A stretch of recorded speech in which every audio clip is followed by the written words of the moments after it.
Hello, നമസ്കാരം. ഇന്ന് ഞങ്ങൾക്ക് ലേയിൽ റെസ്റ്റ് ഡേ ആണ്. അതുകൊണ്ട് രാവിലെ തന്നെ ബ്രേക്ക്ഫാസ്റ്റ് കഴിച്ച് ഞങ്ങൾ ലേ എക്സ്പ്ലോർ ചെയ്യാൻ വേണ്ടിയിട്ട് ഇറങ്ങുകയാണ്. പോകുന്ന സമയത്ത് ഞങ്ങൾക്ക് ഇതുപോലെ ഒരു റെസ്റ്റ് ഡേ ലേയിൽ കിട്ടിയിട്ടുണ്ടായിരുന്നെങ്കിലും അന്ന് വണ്ടിക്ക് ചെറിയൊരു പണി വന്നത് കാരണം ഞങ്ങൾക്ക് സ്ഥലങ്ങൾ കാണാനൊന്നും പോകാനുള്ള സമയം കിട്ടിയിട്ടുണ്ടായിരുന്നില്ല. നീല ആകാശം നോക്കൂ, എന്തൊരു ഭംഗിയാണ് കാണാനല്ലേ. ഹിമാലയത്തിൽ മുഴുവൻ നമുക്ക് ഇങ്ങനത്തെ ആകാശമാണ് കേട്ടോ കാണാം. ഞങ്ങൾ കണ്ട ലേയിലെ കുറച്ച് കാഴ്ചകളും അതുപോലെ ഞങ്ങളുടെ കുറേ എക്സ്പീരിയൻസുകളും 2 വീഡിയോ ആയിട്ടാണ് ഞാൻ അപ്ലോഡ് ചെയ്യുന്നുണ്ടാവുക. എന്നാൽ വരൂ നമുക്ക് ലേയിലെ കാഴ്ചകൾ കാണാം. ഏറ്റവും ആദ്യം ഞങ്ങൾ പോയത് ഞങ്ങൾ താമസിക്കുന്നതിൻ്റെ തൊട്ടടുത്തുള്ള സരാവർ ഫോർട്ടിലേക്കാണ്. ഇത് മിലിറ്ററിയാണ് മെയിൻറ്റെയിൻ ചെയ്യുന്നത്. ഒരു മ്യൂസിയം പോലെ സൂക്ഷിച്ചിട്ടുള്ള ഒരു ഫോർട്ടാണിത്. വളരെ ചെറിയ ഫോർട്ടാണ് കേട്ടോ. 1830കളിൽ ജനറൽ സരാവർ സിംഗ് ഉണ്ടാക്കിയിട്ടുള്ള ഫോർട്ടാണിത്. മണ്ണും മരവും വെച്ചിട്ടാണിത്. മിക്കവാറും എല്ലാ സ്ഥലങ്ങളിലും മണ്ണ് കുഴച്ച് വെച്ചിട്ടുള്ള ചുമരുകളൊക്കെയാണ്. സരാവർ സിംഗിനെ പറ്റിയിട്ടുള്ള ഹിസ്റ്ററിയും അതുപോലെ അദ്ദേഹം ഉപയോഗിച്ചിട്ടുണ്ടാകുന്നതെന്ന് വിശ്വസിക്കപ്പെടുന്ന സാധനങ്ങളും ഒക്കെയാണ് ഇവിടെ സൂക്ഷിച്ചിട്ടുള്ളത്. ഇത് അദ്ദേഹത്തിൻ്റെ സാധനങ്ങളും അതുപോലെ ആ കാലത്ത് ഉപയോഗിച്ചിട്ടുണ്ടായിരുന്ന കുറേ സാധനങ്ങളുടെയൊക്കെ ഒരു മ്യൂസിയമായിട്ടും അതിൻ്റെ ഒരു ഹിസ്റ്ററി ആയിട്ടും ഒക്കെയാണ് ഇന്ന് ഈ ഒരു സരാവർ ഫോർട്ട് ഉപയോഗിക്കുന്നത്.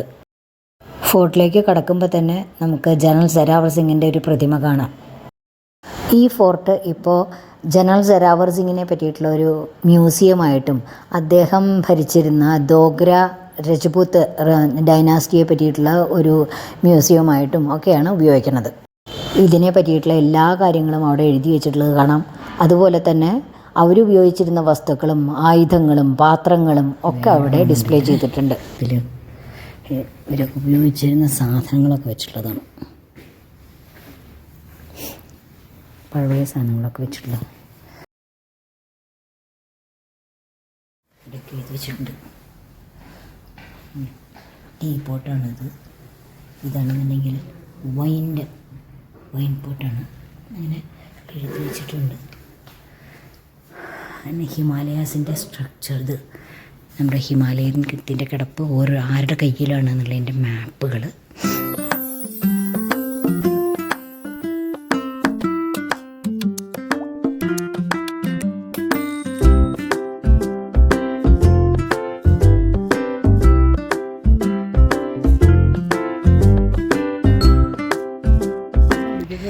ഇത്രയൊക്കെ ഉള്ളൂ കേട്ടോ ഫോർട്ട്. വലിയ ഫോർട്ടൊന്നുമല്ല, ഒരു ഇതുപോലെ വെച്ചിട്ടുള്ള ഫോർട്ടാണ്.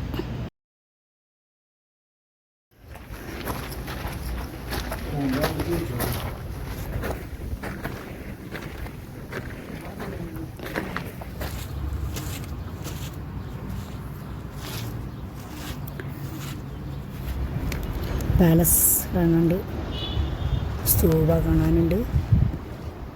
ഇങ്ങനെയൊക്കെ. അവിടുന്ന് ഞങ്ങൾ നേരെ പോയത് ശാന്തി സ്തൂപ കാണാനാണ്. കയറുന്ന വഴിക്ക് നമുക്ക് ചെറിയൊരു അമ്പലം കാണാം. അവിടെ നിന്നുള്ള വ്യൂ ആണ്. ആ ഫോർട്ടും നമ്മൾക്ക് ലേ ഫോർട്ട് കാണാം, ലേ പാലസ് കാണാം. ഒക്കെ ശാന്തി സ്തൂപയുടെ മുകളിൽ നിന്നിട്ട് കാണാം. ഇതവിടെയുള്ള ഒരു ചെറിയൊരു അമ്പലമാണ്. അത് കഴിഞ്ഞ് കഴിഞ്ഞിട്ട് ഒരു പ്രാർത്ഥനാ ഹാളും കൂടി ഉണ്ട്. അത് കുറച്ചൊന്ന് മുകളിലേക്ക് കയറിയിട്ടാണ്. ഇവിടെ ചെന്നിട്ട് ഞങ്ങൾ കുറച്ച് നേരം മെഡിറ്റേഷനൊക്കെ വേണ്ടിയിട്ടുള്ള ഒരു ഹാളാണത്. നല്ല സുഖമായിരുന്നു ഇതിലിരിക്കാൻ. ഞങ്ങൾ കുറേ നേരം അവിടെ ഇരുന്നുണ്ടായിരുന്നു. ഇതാണ് ശാന്തി സ്തൂപ. നല്ല ഭംഗിയാണ് കേട്ടോ കാണാൻ. ശാന്തി സ്തൂപ ബുദ്ധിസ്റ്റുകളുടെ സമാധാനത്തിൻ്റെ ഒരു സിമ്പലായിട്ടാണ് കണക്കാക്കുന്നത്. ഒരുപാട് പഴക്കമുള്ളതൊന്നും അല്ല കേട്ടോ ഇത്. വളരെ അടുത്ത കാലത്ത് 1990കളിലോ 1980കളിലോ ഒക്കെ ഉണ്ടാക്കിയിട്ടുള്ളതാണിത്. കുറച്ച് ഉയർന്നൊരു പ്രദേശത്തായത് കാരണം നമ്മൾക്ക് ലേ ഏകദേശം മുഴുവൻ ഇവിടെ നിന്നിട്ട് കാണാൻ പറ്റും. പിന്നെ നല്ല ഭംഗിയാണ് അതിൻ്റെ ഒരു കൺസ്ട്രക്ഷനും ഉണ്ടാക്കണേ. ഈ ഇതൊക്കെ മാനൊരു കൈ കൊണ്ട് വരയ്ക്കുകയാണ് ഈ ഡിസൈൻസൊക്കെ. എന്താ ഭംഗി ശാന്തി സ്തൂപത്തിനുള്ള കാഴ്ച. മാലയുടെ മുകളിൽ കണ്ടില്ലേ, വെള്ള നിറാണ്, മുഴുവൻ മഞ്ഞ്.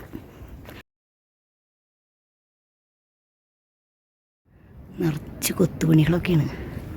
ബുദ്ധൻ്റെ ഒരു ഇതൊക്കെ എഴുതി വെച്ചിട്ടുള്ള.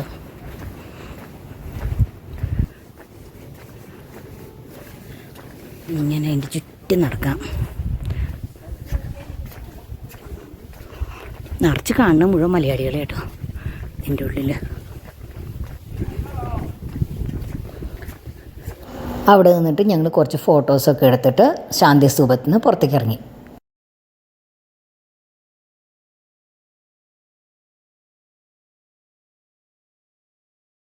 അവിടുന്ന് ഞങ്ങൾ നേരെ പോയത് ലേ പാലസ് കാണാനാണ്.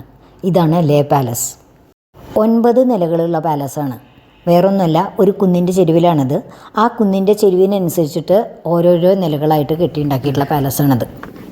9 നില എത്ര കെട്ടിയെടുക്കുകയാണ്.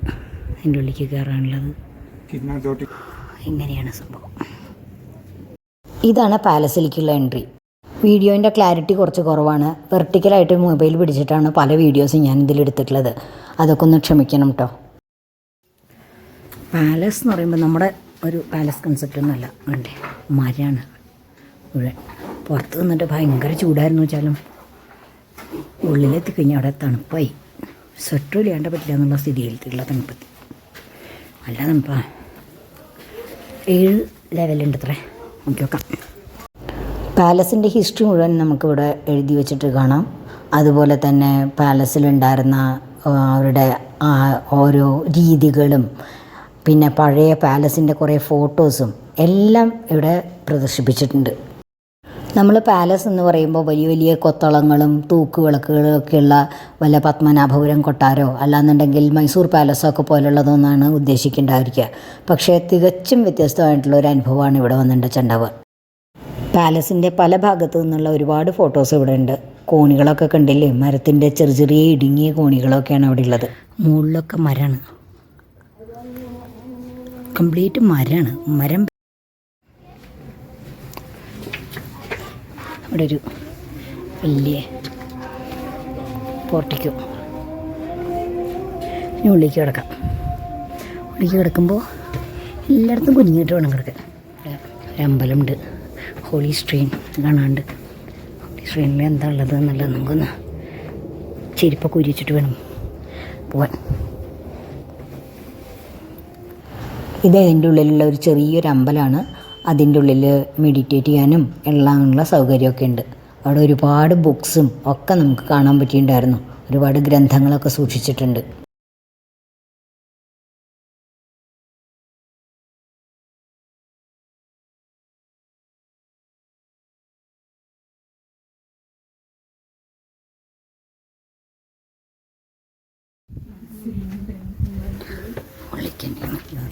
ലെവൽ 5 കയറി കഴിഞ്ഞ്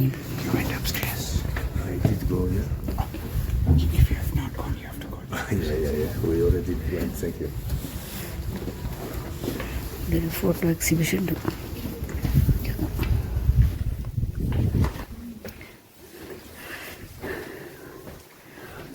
പാലസിൻ്റെ ഫ്ലോറൊക്കെ തന്നെയാണ്, റൂംസൊക്കെ. പാലസിനെ പറ്റിയിട്ടുള്ള എല്ലാ ചരിത്രവും ഇവിടെ ഒരു വീഡിയോ ആയിട്ട് പ്രദർശിപ്പിച്ചുകൊണ്ടിരിക്കുന്നുണ്ട്. ഇംഗ്ലീഷിലും ഹിന്ദിയിലും.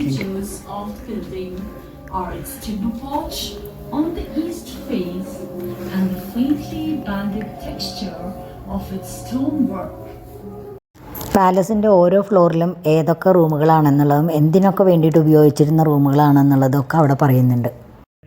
ലെവൽ 7.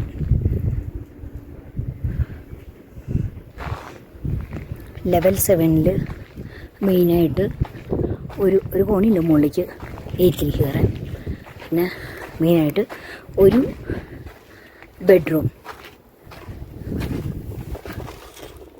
ആണുള്ളത്. ഇത് പിന്നെ ഇങ്ങനെ ഒരു ഹാളും.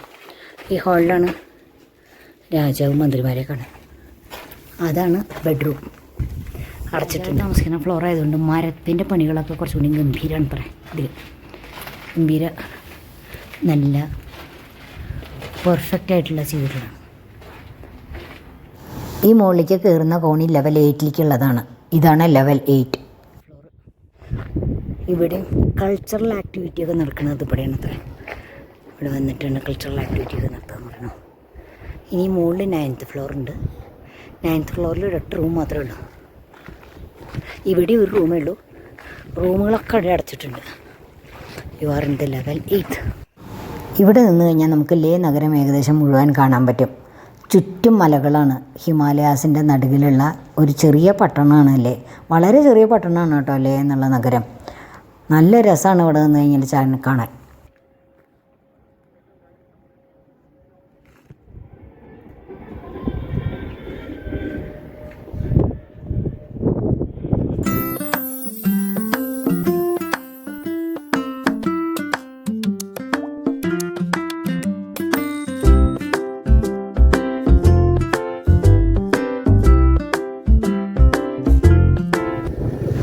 ഞങ്ങൾ പാലസിൽ നിന്ന് ഇറങ്ങി അടുത്ത ലക്ഷ്യം ഞങ്ങളുടെ സെമോ മൊണാസ്ട്രിയാണ്. വേറൊരു ഹില്ലിൻ്റെ മുകളിലാണത്, വേറൊരു കുന്നിൻ്റെ മുകളിലാണത്. ഇതാണ് സെമോ മൊണാസ്ട്രി. ആ ദൂരെ കാണുന്ന 2 പേരില്ലേ, അവർ ഓടിയിട്ടാണത്രേ ഈ ദൂരം മുഴുവൻ വന്നത്. ഞങ്ങൾ അവരുടെ അടുത്ത് കുറേ സംസാരിച്ചിട്ടുണ്ടായിരുന്നു. ഇതാണ് സെമോ മൊണാസ്ട്രിയെ പറ്റിയിട്ടുള്ള എല്ലാ വിവരങ്ങളും ഇവിടെ എഴുതിയിട്ടുണ്ട്. 1400കളിൽ ഉണ്ടാക്കിയിട്ടുള്ളതാണ് സെമോ മൊണാസ്ട്രി. മൊണാസ്ട്രി എന്ന് പറഞ്ഞു കഴിഞ്ഞാൽ ബുദ്ധിസ്റ്റുകൾ പ്രാർത്ഥിക്കുന്ന സ്ഥലമാണ്. റഷ്യക്കാരെ കണ്ടു പരമചേട്ടനവിടെ, അവരോട് അവരുടെ ഡീറ്റെയിൽസൊക്കെ ചോദിക്കുന്നു. ഇവിടെ നോക്കിയാൽ നല്ല ഭംഗിയാണ് കേട്ടോ കാണാൻ. എന്താ പോകാനുള്ള വഴി, സ്റ്റെപ്പ് കാരണം നോക്കട്ടെ.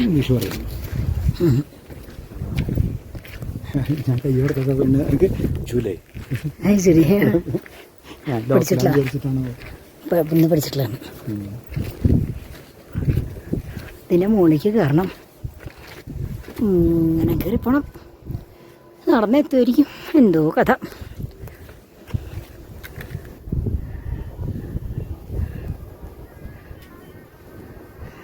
കല്ലും മണ്ണുമാണ് വേണ്ട, കുറേ കല്ല്, അതിൻ്റെ ഇടയിലൊരു മണ്ണ്, മരത്തിൻ്റെ ഒരു ഇതിങ്ങനെ വയ്ക്കും. അതാണ് ബോർഡർ. പിന്നെ അടുത്ത ലെവൽ കല്ലുകൾ, അങ്ങനെയാണ് വെച്ചിട്ടുള്ള മുഴുവൻ. ശാന്തി സ്തൂപം നമ്മൾ പോയത് ദൂരെ കാണുന്നു. ഇനിയും കയറി തന്നെയാണ് മക്കളെ, കയറുക തന്നെയാണ്. ഇതൊക്കെയാണ്, ഇങ്ങനെയാണ് എൻ്റെ ഒരു കണ്ട എൻ്റെ ജനലൊക്കെ. അതുപോലെ അമ്മീ ഇവിടെ വാതിലുണ്ട്. ഇങ്ങനെയാണ് വാതിൽ. എന്താ അതിൻ്റെ മറ്റൊരു ഭാഗം നടന്നു വയ്യണ്ടേ, മീൻസ് കയറിയിട്ട്.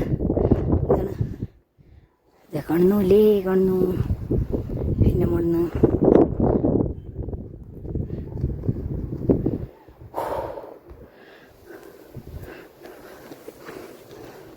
വലിയ ഹൈറ്റൊന്നും ചേട്ടാ.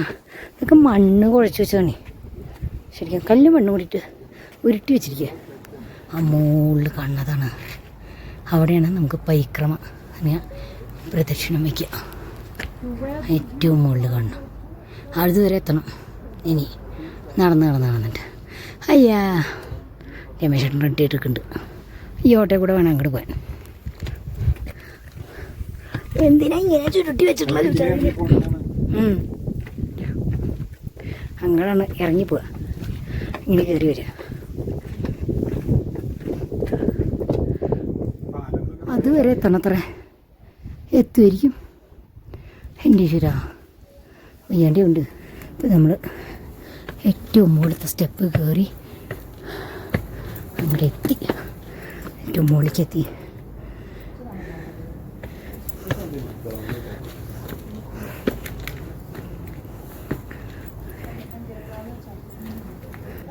ഇവിടെ മെഡിറ്റേറ്റ് ചെയ്യാനൊക്കെ ഉള്ളൊരു റൂമാണുള്ളത്. ഇത്രയും ഹൈ ആൾട്ടിറ്റ്യൂഡിൽ നടന്ന് കയറുമ്പോഴാണ് കേട്ടോ ഇതുപോലൊക്കെ ഇതൊക്കെയൊക്കെ ചെയ്യണത്.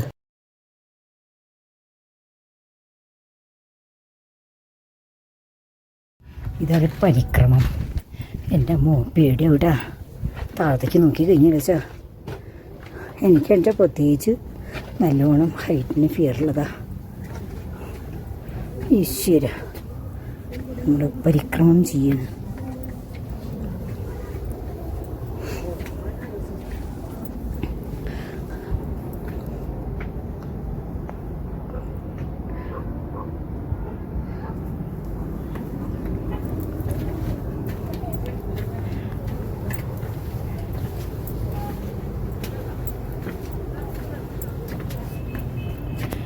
അങ്ങേറ്റം വരെ പലരും കണ്ടിട്ടുണ്ടാവും ഇതുപോലെ തുണിയുടെ കഷ്ണങ്ങളിൽ എന്തോ എഴുതിയിട്ട് പല കളറിലുള്ള തുണിയുടെ കഷ്ണങ്ങൾ ഇങ്ങനെ കെട്ടിയിട്ടിട്ടുള്ളത്. ഇതെന്താണെന്നറിയോ? ഇതിൽ അവരുടെ ഒരു വിശ്വാസപ്രകാരം ഇതിൽ നിറയെ മന്ത്രങ്ങളാണ് എഴുതിയിട്ടുള്ളത്. ഓരോ കാറ്റിലും ഇത് ഇളകുമ്പോൾ ഈ കാറ്റ് ഇതിനെ ഭഗവാന്റെ അടുത്തേക്ക് എത്തിക്കും, ഈ മന്ത്രങ്ങളെ ഭഗവാന്റെ അടുത്തേക്ക് എത്തിക്കും എന്നാണ് അവരുടെ ഒരു വിശ്വാസം. നിങ്ങൾ ലഡാക്ക് റീജിയണിൽ പോയി കഴിഞ്ഞാൽ ഇതുപോലെ ഇഷ്ടം പോലെ കാണാം. അതുപോലെ ലഡാക്കിൽ നിന്നൊക്കെ വന്നിട്ടുള്ള ബൈക്കുകളുടെ മുകളിലൊക്കെ ഇത് കെട്ടിയിട്ടുള്ളത് നിങ്ങൾ കണ്ടിട്ടുണ്ടായിരിക്കും. ഇറങ്ങി തുടങ്ങി പകുതി എത്തി കഴിഞ്ഞു വെച്ചാൽ പിന്നെ ഇത് കൂടെ ഇങ്ങോട്ടാണ് കയറി വന്നത്. ഇവിടുന്ന് ഇങ്ങോട്ട് പോകണം.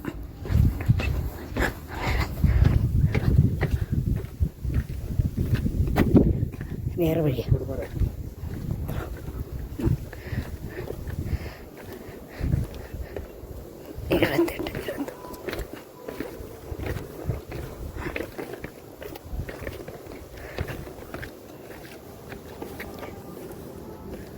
ഇങ്ങനെ ഇറങ്ങി പോണം. തിരിച്ചു പോയി. ഈ മന്ത്രങ്ങളൊക്കെ ഈശ്വരന്മാരുടെ അടുത്തേക്ക് എത്തട്ടെ.